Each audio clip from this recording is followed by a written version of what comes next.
Boa noite. Boa noite. O relator recomenda a cassação de mandato de Eduardo Cunha. E afirma que o deputado afastado recebeu propina em contas na Suíça. Em protesto contra o governo Temer, em São Paulo, o movimento dos sem-teto invade o prédio do escritório da Presidência da República. O presidente em exercício dá posse a novos dirigentes de empresas estatais. Diz que não muda percentuais destinados à saúde e à educação. E que ninguém vai interferir na Lava Jato. Cientistas canadenses descobrem um gene ligado à esclerose múltipla. Tiros na Universidade da Califórnia. Um plano de treino da seleção brasileira. E depois de um ano de recessão, a economia brasileira começa 2016 encolhendo no primeiro trimestre. O Jornal Nacional está começando.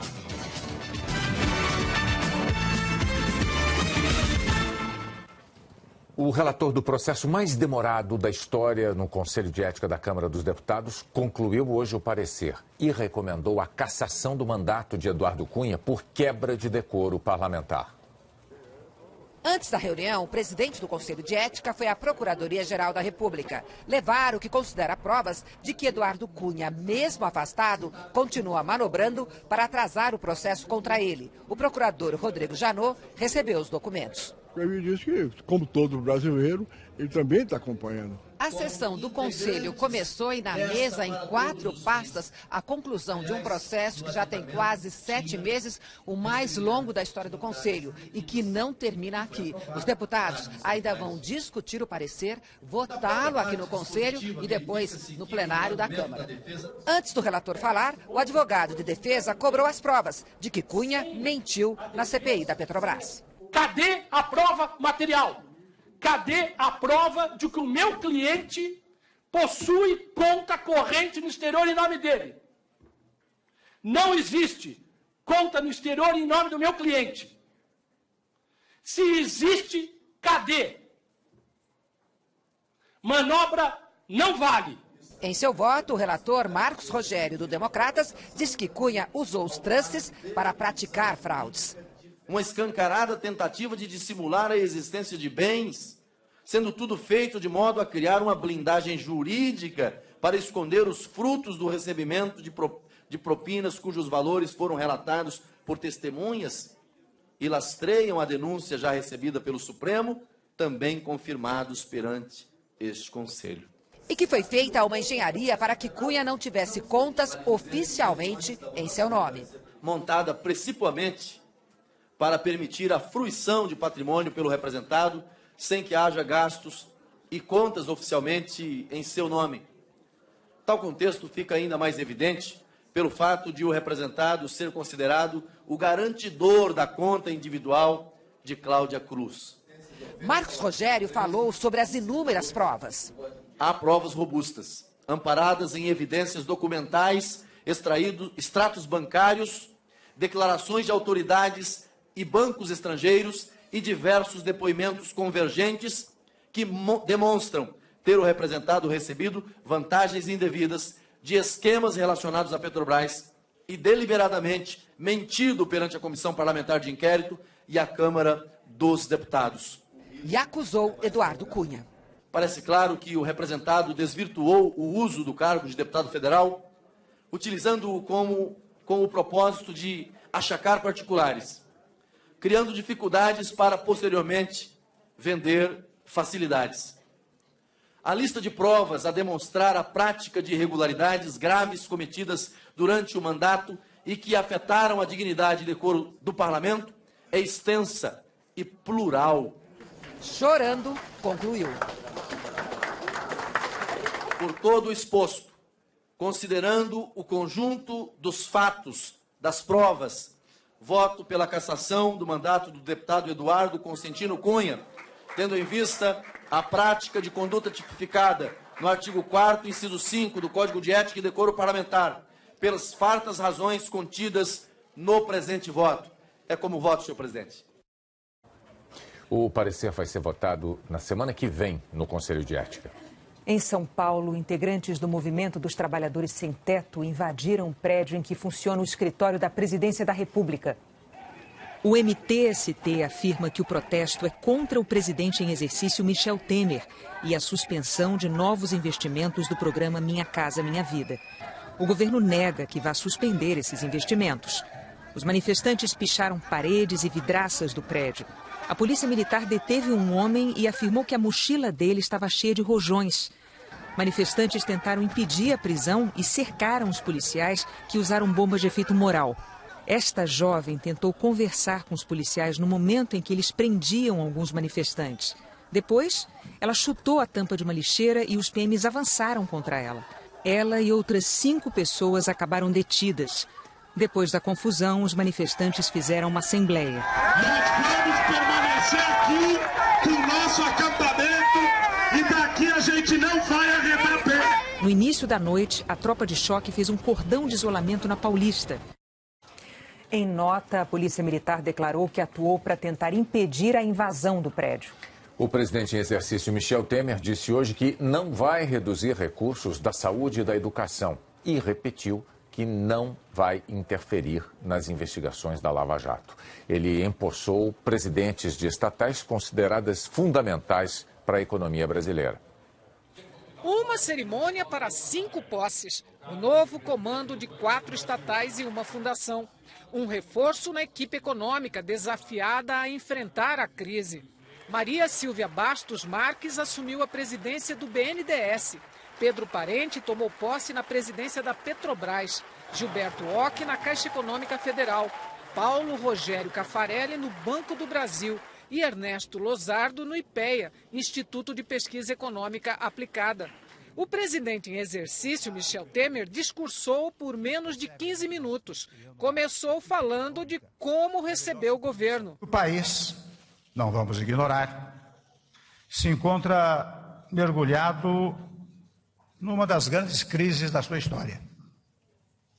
Uma conjugação de graves problemas ocasionados por erros os mais variados ao longo do tempo, comprometeram a governabilidade e a qualidade de vida da nossa gente. Tenho a mais absoluta convicção de que é possível reverter esse quadro, retomar a confiança e o crescimento. Disse que a proposta de estabelecer um teto para limitar o crescimento de gastos públicos não vai impactar os investimentos em saúde e educação. Aqui, devo dizer, aquilo que em momentos de dificuldades se diz: nós teremos sacrifícios. Agora, quero registrar, para não haver exploração, no sentido contrário, os percentuais referentes à saúde e à educação não serão modificados. As medidas econômicas não surtem efeito da noite para o dia, reconheceu Temer, que pediu que as causas de grupos específicos não se sobreponham às do Brasil. Temos que nos dar as mãos na tarefa de juntar os contrários, no extraordinário esforço de colocar os interesses do Brasil acima dos interesses dos grupos. Se não houver este pensamento unitário nacional, que gera, a partir do pensamento, a ação e a execução, fica difícil sair da crise. Ao final, Temer voltou a dizer que seu governo não vai interferir na Lava Jato. Ninguém vai interferir na chamada Lava Jato. A toda hora eu leio uma outra notícia de que o objetivo é derrubar a Lava Jato. Por isso que eu tomo a liberdade, sem nenhum deboche, de dizer pela enésima vez: não haverá a menor possibilidade de qualquer interferência do Executivo nessa matéria. O presidente em exercício, que em menos de 2 semanas teve 2 ministros demitidos por causa da Lava Jato, hoje reforçou a orientação aos recém-impossados. Sintonia com a sociedade e absoluta intransigência com tudo que se afaste da legalidade. Um dos maiores desafios foi dado ao presidente da Petrobras, principal objeto das investigações da Lava Jato. Pedro Parente adiantou que, para recuperar a Petrobras, vai ser obrigado a vender ativos, parte do patrimônio da empresa. Questionado sobre aumento de preço dos combustíveis para gerar receita, respondeu que será uma decisão de natureza empresarial. Essa é uma orientação importante que foi devidamente acertada quando da minha vinda. O profissionalismo da empresa e todos os demais assuntos relevantes da empresa serão levados de acordo com o interesse da própria empresa. O novo ministro da Transparência vai tomar posse amanhã. O jurista Torquato Jardim foi ministro do Tribunal Superior Eleitoral. Assume o Ministério da Transparência após a crise que levou à demissão de Fabiano Silveira, flagrado em diálogos revelados pelo Fantástico, orientando investigados da Lava Jato, entre eles o presidente do Senado, Renan Calheiros. Torquato não quis gravar entrevista. Por telefone, disse não ter restrições à Lava Jato. Ele e o presidente em exercício, Michel Temer, se conhecem há mais de 30 anos. Divergem em pelo menos um ponto. Em julho do ano passado, o novo ministro publicou um artigo afirmando que se o TSE cassasse o mandato de Dilma Rousseff, teria que cassar o de Temer, visto que a eleição do vice é mera decorrência da eleição do titular. Mas afirmou que, nesse caso, Temer não ficaria inelegível. Na defesa ao TSE, Michel Temer considera que as campanhas têm responsabilidades separadas. O nome de Torquato teve o aval do presidente do Senado, Renan Calheiros, e do líder do PMDB no Senado, Eunício Oliveira. Eunício contou que ele e Renan foram chamados ao Palácio do Planalto ontem à noite e que Michel Temer apresentou nomes, entre eles o de Torquato. A assessoria da presidência confirma a reunião, mas diz que Temer não consultou e sim comunicou a escolha. Uma das prioridades do novo ministro, segundo ele, são os acordos de leniência, uma espécie de delação premiada das empresas em troca da possibilidade de continuar tocando obras públicas. Com isso, Torquato espera que as empreiteiras voltem a gerar empregos. A MP da leniência perdeu a validade na semana passada e uma nova lei, mais rigorosa com as empresas, está sendo discutida no Congresso. O ex-advogado-geral da União, José Eduardo Cardoso, entregou agora há pouco a defesa escrita da presidente afastada Dilma Rousseff à comissão especial que analisa o impeachment no Senado. No documento de mais de 300 páginas, a defesa de Dilma repetiu os argumentos já apresentados à Câmara de que não houve crime de responsabilidade. E cita também as gravações feitas pelo ex-presidente da Transpetro, Sérgio Machado. Segundo Cardoso, as conversas comprovariam a tese de que havia a intenção de afastar Dilma Rousseff para frear a Operação Lava Jato. O Procurador-Geral da República, Rodrigo Janot, pediu ao Supremo Tribunal Federal o prosseguimento da investigação contra o senador Aécio Neves, presidente do PSDB, sobre o suposto envolvimento dele num esquema de corrupção em Furnas. Janot se baseou nas delações premiadas do senador cassado Delcídio do Amaral e do doleiro Alberto Youssef. Há 3 semanas, o relator do caso, o ministro Gilmar Mendes, suspendeu a investigação ao receber a defesa do senador e pediu que Janot reavaliasse se queria manter a ação. Agora, o ministro Gilmar Mendes vai decidir se mantém a apuração. O senador Aécio Neves afirmou que se trata de acusação antiga e falsa de adversários, já arquivada pela própria Procuradoria, e que irá prestar todos os esclarecimentos à Justiça. A Polícia Federal afirmou que o presidente do Bradesco, Luiz Carlos Trabuco, recebia informações de subordinados sobre ações ilegais no CARF, o conselho que analisa recursos de devedores da Receita Federal.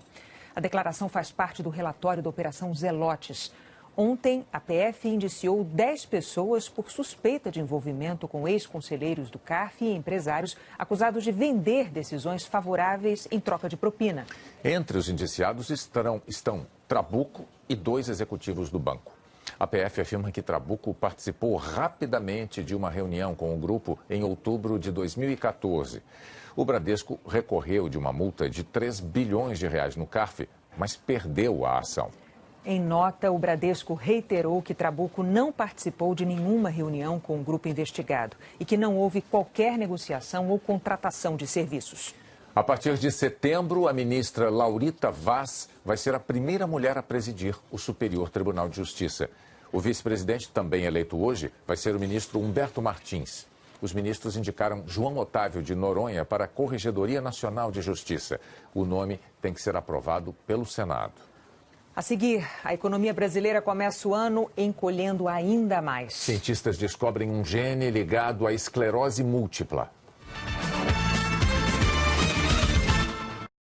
Com o aval do governo Temer, a Câmara aprovou ontem um pacote de mais de 50 bilhões de reais em reajustes salariais para funcionários públicos. Se o projeto for aprovado no Senado, vai ter impacto também nas contas dos estados e dos municípios, que já estão enfrentando crises financeiras graves. Um acordo entre líderes de todos os partidos permitiu aprovar 14 projetos de reajuste de salários. Passaram aumentos para o Executivo Federal, Forças Armadas, servidores de agências e autarquias, funcionários da Câmara e do Senado, Tribunal de Contas da União, Ministério Público e Judiciário. Com o aval do governo de Michel Temer, que na semana passada corria para aprovar a meta fiscal com um rombo de mais de 170 bilhões de reais.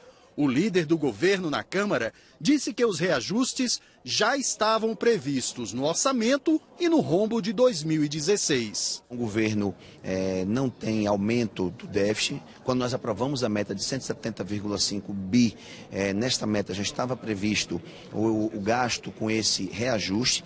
Os servidores do Judiciário terão reajustes que variam de 16% a 41%. O salário dos ministros do Supremo, o mais alto do funcionalismo público, passa de 33 para 39 mil reais. A elevação do teto tem um efeito cascata sobre os salários dos ministros dos outros tribunais superiores e dos juízes federais. O mesmo ocorre no Ministério Público Federal. Vai impactar também as despesas de pessoal dos estados e dos municípios, mas esses aumentos dependem de aprovação dos legislativos. A renda média do trabalhador brasileiro sofreu queda de 3,7% no ano passado. O impacto no orçamento federal será de 7 bilhões de reais este ano, depois 19 bilhões. 26 bilhões em 2018, quase 53 bilhões no total. Os projetos eram ainda do governo da presidente afastada Dilma Rousseff. Hoje, na oposição, o PT votou a favor.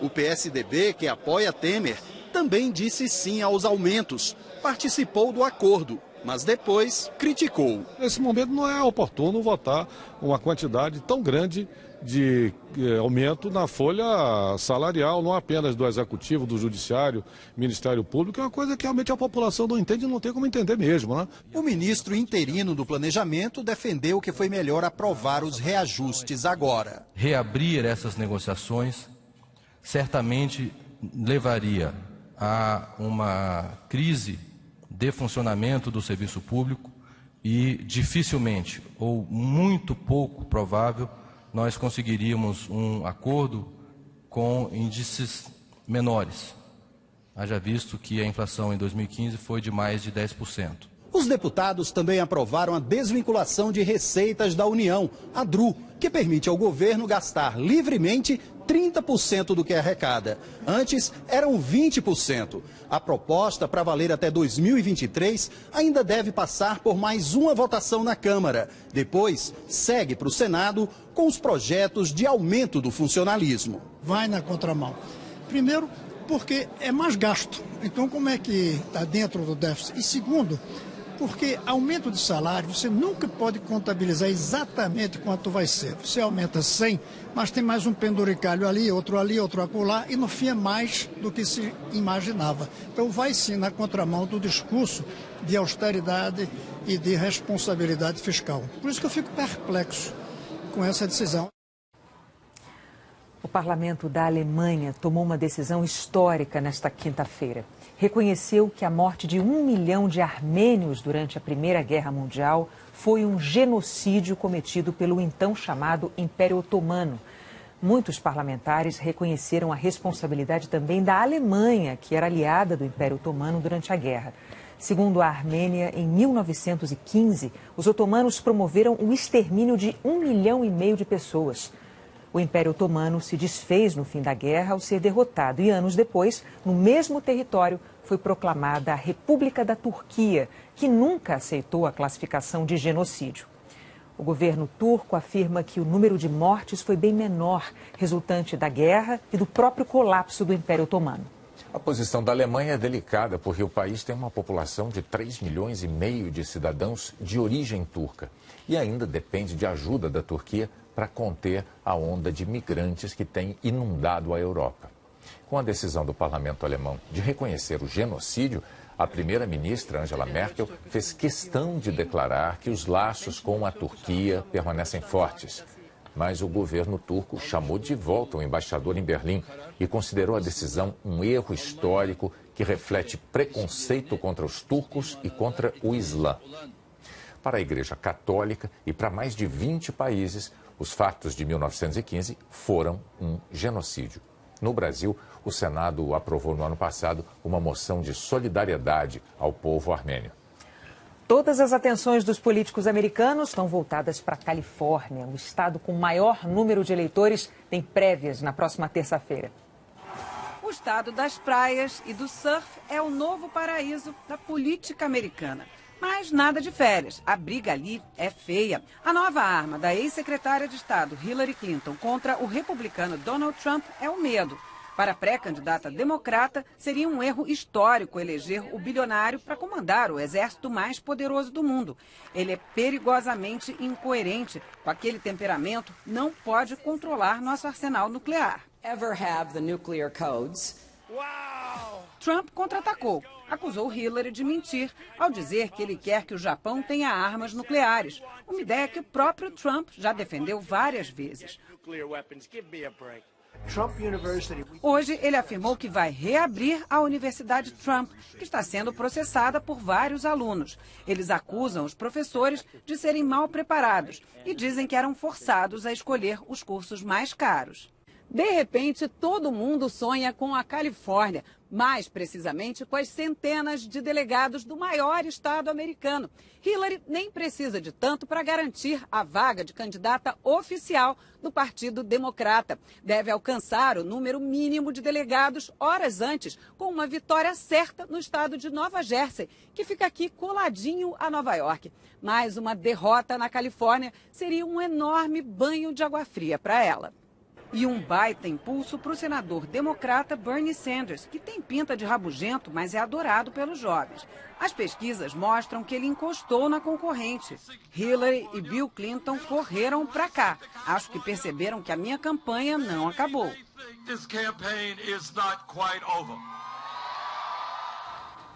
A seguir, a causa da morte do cantor Prince. E a previsão do tempo para amanhã.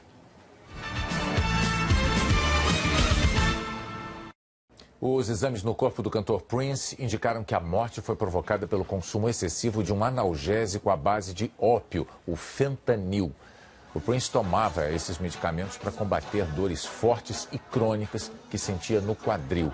E foi encontrado morto na casa dele no estado americano de Minnesota no dia 21 de abril, aos 57 anos.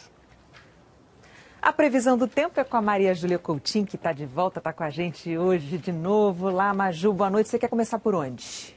Oi, Renata, boa noite para você, para o Bonner e para todos. Eu começo pelo agora, pelo momento, porque tem chuva já em vários cantos do país. As imagens de satélite mostram o bolo de áreas de instabilidade que tem rondado aqui, principalmente parte do centro-oeste e do sudeste. Essas áreas já se deslocaram e estão provocando chuva agora em cidades paulistas como Bauru, Campinas, Pirassununga, Santos, sobra chuva também lá para Minas, Araxá.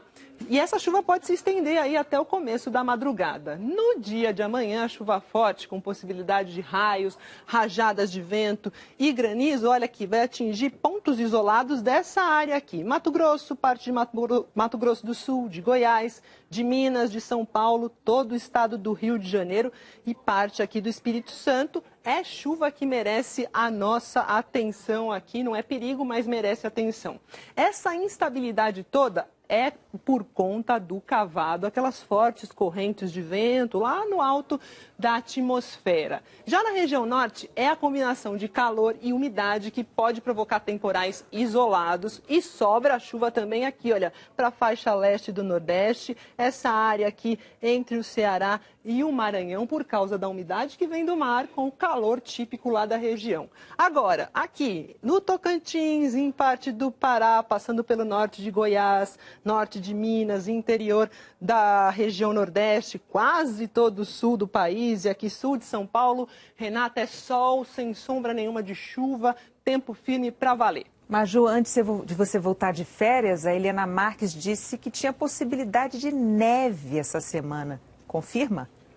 não confirma. Os supercomputadores aí refizeram as contas, os cálculos, e por enquanto não tem mais previsão de neve, mas tem previsão de geada. Pode gear nas serras do Rio Grande do Sul e de Santa Catarina, onde tem aquele Brasil lá abaixo de zero. Na capital paranaense vai fazer 8 graus pela manhã e 19 de máxima. 15 vai ser a mínima aqui em São Paulo, onde à tarde pode fazer 22, tem possibilidade de chuva. 26 de máxima em BH, com chuva com raios e trovões. 35 graus em Macapá, 29 graus no Recife e 27 no Rio de Janeiro. Chove em todas essas capitais, só que aí no Rio não tem sol não, tempo encoberto. E pode ter chuva no caminho da tocha olímpica. Amanhã ela passa por Guarabira, depois ela vai para Sapé e termina aí o dia em João Pessoa, onde faz 29 graus. Renata. Até amanhã, Maju. Até amanhã. A seguir, o novo corte na seleção brasileira. E a mais nova conquista de um astro do esporte mundial.